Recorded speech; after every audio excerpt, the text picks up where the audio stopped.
नमस्ते प्रणाम। हम बने अवधेश प्रेम यादव और आप सब कैसन बनी बताई। और आज आप सबके देखा वाला बनी अपन गांव के नज़ारा। हम अपन गांव के नज़ारा आप सबके बीच आज देखा वाला बनी।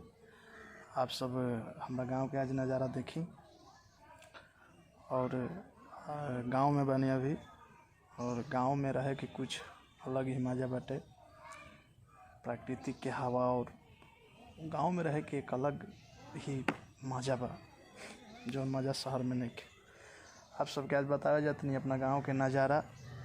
देखिए हमारा गांव, देखिए हमारा गांव के नज़ारा कुछ ऐसा दिखेला। हमारा गांव में रहे कि कुछ अलग ही मज़ा बाटे, कुछ अलग इंजॉय बाटे, प्राकृतिक हवा।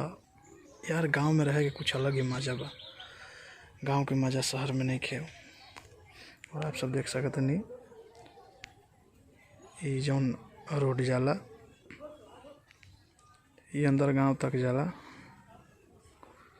और आगे जो देख सकते नहीं माई स्थान, वहाँ का मंदिर बाटे। ही बहुत ही प्रसिद्ध मंदिर बाटे हमनी के गांव के। और सबके दर्शन करेला वहाँ माई स्थान बा। और देख सकते नहीं हमारा गांव के नज़ारा कुछ ऐसा हमारा गांव दिखेला। और इन्हें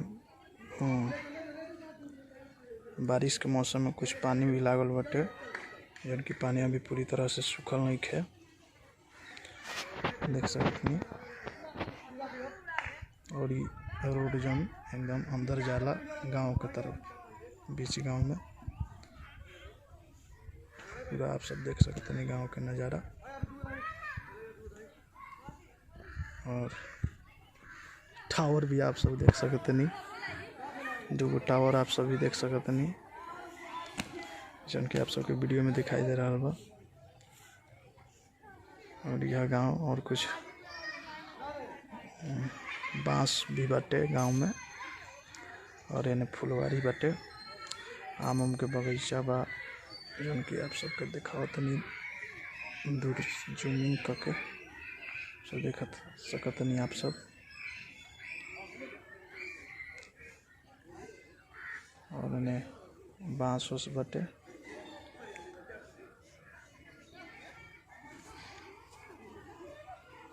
वाह, गांव का नज़ारा कुछ अलग है भाई। देखिए आप लोग,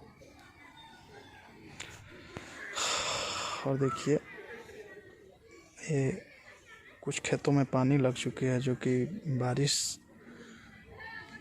के आते ही ये पानी लग जाती है बारिश होने के कारण। और इसमें बहुत सारी मछलियाँ भी हैं।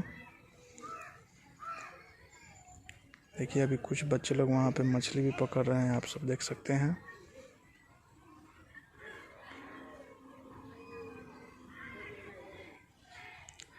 और ऐसा दिखाई दे वाला हमारा प्यारा सा गांव। और आप सब भी देखिए, यह है हमारा गांव बटे।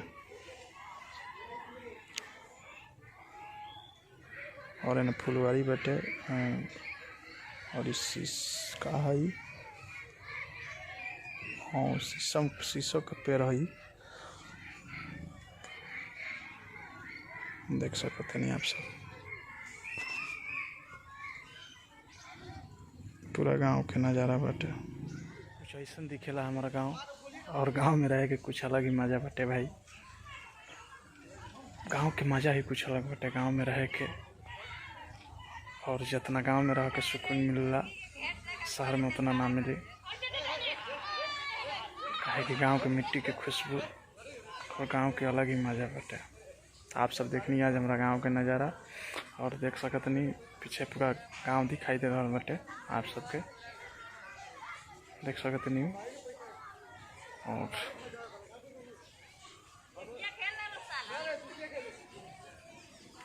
और रोड जाला अंदर गांव तक जाला रोड। और ये हमारा प्यारा सा गांव बाटे, आप सब देखने। और आप सबके अच्छा लागल है तो लाइक सब्सक्राइब शेयर कमेंट जरूर करी। और ढेर सारा प्यारा आशीर्वाद दी हमारा चैनल के। Love you.